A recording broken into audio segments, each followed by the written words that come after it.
अस्सलाम वालेकुम नाज़रीन, सियासत टीवी के कौमी खबरनामे में आपका खैर मक़दम है। मैं हूँ जसीम निज़ामी। आइए सबसे पहले डालते हैं सुर्खियों पर एक नज़र। वज़ीर आज़म नरेंद्र मोदी का 15 दिसंबर से 4 रोज़ा बैरूनी दौरा। ओमान, उर्दून, इथियोपिया के दौरे से स्ट्रेटजिक शराकतदारी मजबूत होने की उम्मीद। इंडिगो ने हवाई अड्डों पर काफ़ी वक्त तक फंसे रहे मुसाफिरों के लिए मुआवजे का किया ऐलान। सुप्रीम कोर्ट ने उमर खालिद, शर्जील इमाम और दीगर कई मुलजिमीन की ज़मानत दरख्वास्तों पर फैसला कर लिया महफूज। दिल्ली फसादात से जुड़ी मुबैना वज़ीर साजिश के केस में है इल्ज़ाम। राहुल गांधी ने वज़ीर आज़म नरेंद्र मोदी और वज़ीर दाखिला अमित शाह के साथ तकरीबन 1.5 घंटे तक की अहम मीटिंग। समाजवादी कायद आज़म खान को मिली बड़ी कानूनी राहत। रामपुर की स्पेशल कोर्ट ने उन्हें 8 बरस पुराने मुकदमे में किया बरी। SIR के काम के दबाव से परेशान एक और ब्यूरो ने खा लिया जहर। अहले खाना ने अफसरान पर लगाए संगीन इल्जामात। और गोवा नाइट क्लब आतिशदगी मामला, लोथरा बरादरान थाईलैंड में गिरफ्तार। हिंदुस्तान मुंतकली का अमल शुरू। तो ये थी सुर्खियाँ। मुकाबले तफसील से वज़ीर आज़म नरेंद्र मोदी के ओमान, उर्दून और इथियोपिया के मुजव्वज़ा 4 रोज़ा दौरे से उन ममालिक के साथ हिंदुस्तान की स्ट्रेटजिक शराकतदारी मजबूत होने की उम्मीद है। मिस्टर नरेंद्र मोदी के 15 से 16 दिसंबर तक उर्दून, 16 से 17 दिसंबर तक इथियोपिया और 17 और 18 दिसंबर को ओमान का दौरा करने की उम्मीद है। इस दौरे का मकसद दुतरफा तजारत को मजबूत बनाना, इक़्तिसादी शराकतदारी को गहरा करना और अहम शोबों में स्ट्रेटजिक ताउन को वुसअत देना बताया गया है। प्राइवेट एयरलाइन कंपनी इंडिगो ने 3, 4 और 5 दिसंबर को हवाई अड्डों पर काफ़ी देर तक फंसे रहे मुसाफिरों के लिए मुआवजा का और ट्रेवल वाचर्स देने का ऐलान किया है। एयरलाइन ने इस वाक़े पर अफसोस का इजहार किया है। उसने कहा है कि सरकारी हिदायत के मुताबिक उन मुसाफिरों को 5,000 रुपये से 10,000 रुपये तक का मुआवजा भी दिया जाएगा। मुआवजे की रकम इस बात पर मुनहसर होगी कि मुसाफिरीन कितने वक्त तक हवाई अड्डे पर फंसे रहे। कांग्रेस तर्जमान सुप्रिया श्रीनीत ने अमित शाह पर कड़ी तनकीदें की हैं। उन्होंने कहा कि अमित शाह ऐवान में अपने तवील खिताब में ऐसा लग रहा था कि फेक न्यूज़ फैलाने का काम कर रहे थे और व्हाट्सएप मालूमात फराहम कर रहे थे। राहुल गांधी की जानिब से उठाए गए सवालात का जवाब देने अमित शाह तैयार नहीं थे और उनको सभापति महोदय ने टोका नहीं। मुझे इस बात का बड़ा दुख है। मुझे इस बात का दुख है कि इस देश का गृह मंत्री व्हाट्सएप यूनिवर्सिटी पर आए हुए फर्रे पढ़ रहे थे आज सदन में। मुझे इस बात का दुख है कि वो फेक न्यूज़ फैला रहे थे, वो मर्यादा की हर सीमा लांघ रहे थे। उन्होंने राहुल गांधी ने जो 3 सवाल उठाए थे, मशीन रीडेबल लिस्ट देने में क्या दिक्कत है, इलेक्शन कमीशन या इलेक्शन कमिश्नर्स की नियुक्ति के लिए पैनल में चीफ जस्टिस ऑफ इंडिया को रखने में क्या दिक्कत है, और सबसे बड़ी बात कि आपने जो लॉज बदले हैं CCTV फुटेज वगैरह के, उनको वापस लेने में क्या दिक्कत है। इस बात पर सुई टपक सन्नाटा था। गृह मंत्री वोट चोरी करते हुए रंगे हाथ पकड़े गए हैं, उनके लोग पकड़े गए हैं और इसीलिए वो इतना लंबा भाषण दे रहे थे, क्योंकि चोर की दाढ़ी में तिनका होता है और उसको इतना डिफेंसिव होकर समझाने की जरूरत होती है। घुसपैठियों की बात कर रहे हैं अमित शाह जी। मैं तो पूछना चाहती हूँ, बिहार में तो SIR हो गया, कितने घुसपैठिए मिले? और अगर घुसपैठिए देश में हैं तो ये आपकी विफलता, आपको तो रिजाइन करना चाहिए। आप सदन में भाषण कहाँ से दे रहे हैं? UPA के शासनकाल में 4 से 14 के बीच में हमने 88,000 से ज्यादा घुसपैठियों को इस देश से निकाला था। आप अपने 11 साल में 2400 लोगों को निकाल पाए। आप किस तरह की बातें कर रहे हैं? लेकिन आज जिस तरह से मर्यादा को तार तार करने का, व्हाट्सएप के फर्रे पढ़ने का, पूरा झूठ सदन में खड़े होकर फैलाने का और जिस तरह से सदन की गरिमा को भंग करने का काम अमित शाह ने किया है, वो उसी के लिए जाने जाते हैं। और जब उन्होंने साला शब्द का प्रयोग किया तो मेरे मन में एक ही बात आई कि इंसान अपने असली रंग आखिरकार दिखाई देता है। उधर सुप्रीम कोर्ट ने तलबा तंजीमों के कायदीन उमर खालिद, साबिक JNU स्कॉलर शर्जील इमाम और दीगर कई मुलजिमीन की ज़मानत दरख्वास्त पर अपना फैसला महफूज कर लिया। ये तमाम अफराद फरवरी 2020 के शिमाल मशरक़ी दिल्ली फसादात से जुड़ी मुबैना वसी सदिश के केस में मुलजिम नामजद हैं। जस्टिस अरविंद कुमार और जस्टिस NV अंजारिया पर मुश्तमिल 2 रुकनी बेंच ने तवील समाअत मुकम्मल की, जिसमें सीनियर वकला कपिल सिब्बल, अभिषेक मनवी संघवी, मनु संघवी, सिद्धार्थ देव, सलमान खुर्शीद और सिद्धार्थ लोथरा ने मुलजिमीन की जमानत के हक में दलाइल पेश किए। दिल्ली पुलिस ने जमानत की दरख्वास्त सख्त मुखालफत की और 2020 के फ़िरका वाराना फसादात को सोची समझी मुनज़्ज़म और माली मदद याफ्ता साजिश करार दिया। तहम अदालत ने दोनों फरीक़ैन के दलाइल सुनने के बाद अपना फैसला महफूज कर लिया है। राज्यसभा के रुकन कपिल सिब्बल ने कहा है कि इस्तेमार के खिलाफ लड़ने वालों को दहशतगर्द कहा जाता है। उन्हें ऐसा क्यों कहा गया? क्योंकि वो अपने हुकूक के लिए लड़ रहे थे। आज हमारे तलबा दहशतगर्द बन चुके हैं, हमारे सहाफ़ी दहशतगर्द बन चुके हैं, उन पर UPA लगा दिया गया है और वो लड़ रहे हैं, तो उनके लिए कौन लड़ेगा? हुक्मरान जमात में शामिल लोग उनके लिए नहीं लड़ेंगे। इस मौके पर उन्होंने उमर खालिद, साबिक़ JNU स्कॉलर शर्जिल इमाम और दीगर कई मुलजिमीन का भी जिक्र किया। उन्होंने क्या, अब तो हम मिल गए हैं, चल इकट्ठा लड़ाई लड़ते हैं। और इकट्ठा लड़ाई किसके लड़ते हैं? जो अत्याचार करता है। तो उन्होंने दोनों ने अपनी जान दे दी। ये आनंद मठ की कहानी है। ये किसी को आज सदन में किसी ने रखी नहीं। इसके पीछे भेद क्या है कि मातृभूमि की रक्षा करना तो हमारा कर्तव्य है ही, लेकिन एक दूसरा कर्तव्य भी है जिसके बारे में किसी ने कुछ नहीं कहा। वो ये है कि जहां जहां अत्याचार होगा वहां हम विरोध करेंगे। असली आनंद मठ का मतलब ये है, कोई भी अत्याचारी हो, जो अत्याचारी है वो तो वंदे मातरम की बात नहीं कर सकता। जिसके खिलाफ अत्याचार हो वही वंदे मातरम की बात करेगा। सही है, बात तो यही है ना, ठीक है ना, चाहे वो कहीं भी हो। और मैं आपको एक और बात बताऊं, बड़ी इंटरेस्टिंग बात है कि एक अंग्रेज था हेनरी क्रेक, 1937 में उसने ये बोला, जो हमारे स्वतंत्र सेनानी थे उनके बारे में ये बोला, बोले Vande Mataram has been literally the war cry of the terrorists.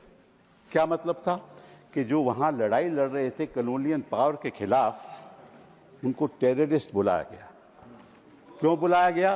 क्योंकि वो अपने हकों के लिए लड़ रहे थे, इसीलिए बुलाया गया ना। तो आजकल के जो हमारे छात्र हैं वो टेररिस्ट हो गए हैं, हमारे जर्नलिस्ट हैं वो टेररिस्ट हो गए हैं, उनके खिलाफ UAPA ये चीजें लग रही हैं ना।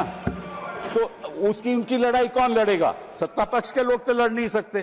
तो जो अचंभे की बात यह है कि ये वंदे मातरम की बात करते हैं, जब हमें वंदे मातरम की बात करनी चाहिए। वंदे मातरम तो हमें चिल्लाना चाहिए ना। इनका क्या हक है? ये तो अत्याचार रोज करते हैं, जनता के ऊपर रोज करते हैं ये अत्याचार।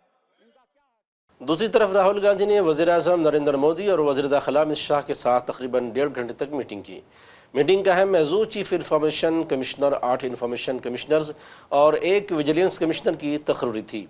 इस मीटिंग में राहुल गांधी ने उन तमाम तकरीरों के बारे में अपना तफसीली इख्तलाफी नोट पेश किया, लेकिन बहस सिर्फ तहक़ीक़ात पर एतराज़ात तक महदूद नहीं रहा। उन्होंने इन आला सतही आइनी और खुद मुख्तार इदारों में समाजी इंसाफ और मुतनासिब नुमाइंदगी का मसला भरपूर तरीके से भी उठाया। कल अमित शाह जी गलत लैंग्वेज यूज कर दी, हाथ कांप रहे थे, आपने ये तो सब देखा होगा। गलत लैंग्वेज यूज की, मेंटली बहुत प्रेशर में है, दबाव में है। वो देखा कल पार्लियामेंट में, पूरे देश ने देखा। और जो मैंने बातें बोली हैं उसके बारे में उन्होंने कोई मतलब बात तो नहीं बोली, प्रूफ नहीं दिया। हमने पब्लिकली प्रेस कॉन्फ्रेंसेस में कहा है, मैंने डायरेक्टली चैलेंज किया उनको कि आ जाइए मैदान में, आ जाइए पार्लियामेंट में डिस्कस करते हैं, मेरे प्रेस कॉन्फ्रेंसेस को डिस्कस करते हैं। कोई जवाब नहीं मिला। तो रियलिटी तो आप जानते हो। उधर समाजवादी पार्टी के सीनियर रहनुमा आजम खान को एक बड़ी कानूनी राहत मिली है। रामपुर की स्पेशल कोर्ट ने उन्हें 8 बरस पुराने इस मुकदमे में बरी कर दिया है, जिसमें उन पर इल्ज़ाम था कि उन्होंने साल 2017 के असम्बली इंतखाबात की मुहिम के दौरान फौजी जवान के बारे में काबिल एतराज़ रिमार्क्स किए थे। इस मामले की समाअत गुज़िश्ता 8 बरसों से जारी थी। दोनों फरीकों की जानिब से दलाल मुकम्मल होने के बाद अदालत ने अपने फैसले में कहा है कि इस्तिग़ासा किसी भी इल्ज़ाम को साबित करने के लिए मजबूत शवाहिद पेश करने में नाकाम रहा है, लिहाजा आज़म खान को तमाम इल्ज़ामात से बाइज़्ज़त बरी किया जाता है। फैसले के मौके पर अदालत के अंदर और बाहर सख्त सिक्योरिटी के इंतजाम किए गए थे और पुलिस फोर्स भी तैनात रही। उत्तर प्रदेश के झांसी में उस वक़्त खलबली मच गई जब भानपुरा गांव के एम्प्लॉयमेंट ऑफिसर और BLO नाथूराम आर्या ने काम के बोझ और दबाव से परेशान होकर जहर खा लिया, जहर खाने के फ़ौरन बाद नाथूराम को बहुत ज़्यादा उल्टियाँ होने लगी। उन्होंने अपने घर वालों को इतला दी। उसके अहल खाना उन्हें फौरी तौर पर कम्युनिटी हेल्थ सेंटर ले कर पहुँचे, जहाँ नाजुक हालत को देखते हुए उन्हें झांसी मेडिकल कॉलेज रेफर कर दिया गया। बाद में डॉक्टरों ने मुतासरा की हालत मुस्तकम करार दी है। गोवा के साहिल इलाके में 6 दिसंबर को पेश आने वाला नाइट क्लब आतिशदगी का सानिहा एक मरतबा फिर तवज्जो का मरकज़ बन गया। ब्रशबाय रोमियो लैन नामी क्लब में रात गए अचानक आग भड़क उठी थी, जिसने देखते ही देखते पूरे इहाते को अपनी लपेट में ले लिया था। इस दिलखराश हादसे में 2500 अफराद जाँ बहक और मुतअद्दिद ज़ख्मी हो गए थे। वाक़े के फ़ौरन बाद क्लब से वाबस्ता 2 अहम अफराद को वलोथरा और सौरभ लोथरा गायब हो गए थे, जिन्हें अब तक थाईलैंड के फैक्ट शहर में पुलिस ने गिरफ्तार कर लिया है। वहाँ पे कोई फायर अलार्म था और ना ही वहाँ पे फायर कंट्रोल करने के लिए कोई भी अदर प्रिकॉशंस थे। इनफैक्ट वहाँ के जो स्टाफ है उन्होंने भी कोई हेल्प नहीं करी। वो पहले अपनी जान बचा रहे हैं। जो वहाँ पे लोग फंसे हैं उनकी जान नहीं बचा रहे। जो स्टाफ अंदर फंसा है, पहले डांसर्स को, म्यूजिशियंस को, उनको बचाया जा रहा है। बाकी लोग जो खुद से निकले अपनी जान बचा करके वही सेफ हुए हैं सर। जो फंस गए वो अंदर ही रह गए।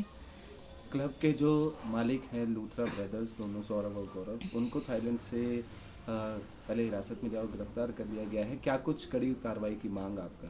सर बिल्कुल बहुत कड़ी कार्रवाई होनी चाहिए उनके ऊपर, क्योंकि वो ऐसे लोग हैं, ऐसे इंसान हैं जो इतनी लोगों की हत्याएं करके इतनी इजीली देश छोड़ के चले गए। आप ये देखिए कि आम इंसान को टिकट नहीं मिल रही है, इतनी महंगी टिकट मिल रही है और वो इतनी इजीली वो देश छोड़ के बाहर चले गए हैं। तो उनके मैं चाहती हूँ उनको सख्त से सख्त उनके ऊपर कार्रवाई बैठे, उनको सख्त से सख्त सज़ा मिले, ताकि आगे जो आज मेरी फैमिली के साथ और कुछ और फैमिलियों के साथ ये हादसा हुआ है वो आगे किसी को फेस ना करना पड़े। और मैं बाकी लोगों से भी ये कहना चाहूँगी कि जो लोग रेस्टोरेंट में या कहीं भी जाते हैं, प्लीज़ आप सब कुछ जांच परख करके जाइए कि वहाँ पर कोई भी सेफ्टी यूज़ हो रही है या नहीं है, वहाँ पे लाइसेंस उनका मतलब वो गैर कानूनी तरीके से चल रहा है नहीं चल। प्लीज़ आप, क्योंकि मुझे नहीं लगता कि ऐसा लगता है कि लोगों को अपनी सेफ्टी के बारे में खुद ही ध्यान रखना पड़ेगा, क्योंकि सरकार तो बस कुछ नहीं सोचती। इतने सारे बार रेस्टोरेंट गैर कानूनी तरीके से चल रहे हैं, कितने सारे हादसे हो रहे हैं, मगर जिसकी जान जाती है, जिसके घर से लोग जाते हैं, उनको पता होता है सर। मैंने अपने परिवार के 4 सदस्यों को खोया जो मेरे लिए कितनी अहमियत रखते हैं। मेरा पूरा परिवार एक झटके में, उनकी कुछ लापरवाही की वजह से पूरा परिवार मेरा तबाह हो गया सर। हम रोड में आ गए हैं सर। जो मेरे हस्बैंड है, 2 परिवारों को चलाने वाले पूरे होल सोल थे, वहाँ पे हमारे पिलर थे वो।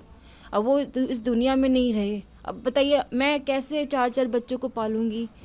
मेरी दीदी के 2 बच्चे, मेरे 2 बच्चे, हम किस तरह से सरवाइव करेंगे? आप ये बताइए। घटना के समय आप उस क्लब में मौजूद थे, क्या कुछ आपने वहाँ पर देखा जब फायर वहाँ पर आग लगनी शुरू हुई? क्या कुछ आपने वहाँ मैनेजर थे, स्टाफ था, उनको बताया? सर वहाँ पे इतना टाइम ही नहीं मिला, क्योंकि बहुत छोटी सी माइनर सी चिंगारी थी। अगर वहीं पे कंट्रोल कर दी जाती तो वो इतना बड़ा रूप नहीं लेती। मगर वहाँ पे सब लोग अपनी जान बचाने में लगे हैं, स्टाफ अपने लोगों को बचाने में लगा हुआ है। कोई किसी के लिए कोई कोशिश नहीं कर रहा कि आग बुझाने की कोशिश की जाए। पहले आग को कंट्रोल में करना चाहिए था, धीरे धीरे लोगों को बाहर निकालना चाहिए था तरीके से, मैनेजमेंट तरीके से।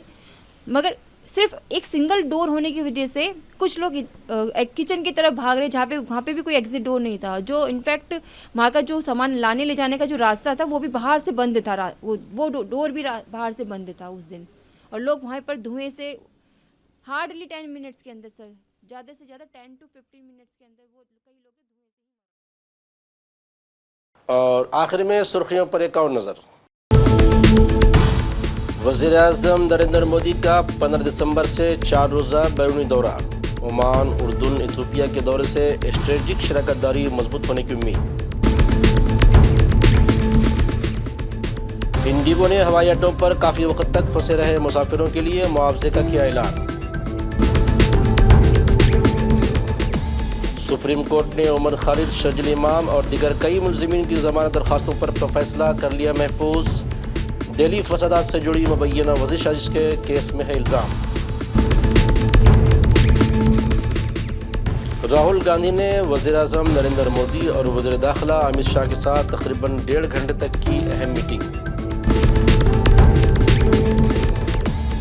समाजवादी कायद आज़म खान को मिली बड़ी कानूनी राहत।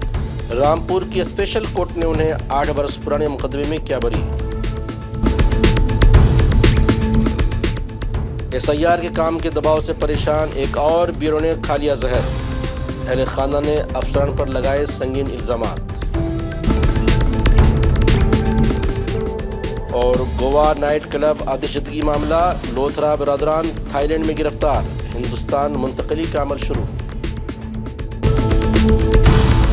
तो नाज़रीन, सियासत TV के कौमी खबरनामे में आज बस इतना ही। मज़ीद अपडेट्स के लिए आप बने रहें सियासत TV के साथ, और मुझे और सियासत TV की पूरी टीम को दीजिए इजाज़त। अल्लाह हाफिज़।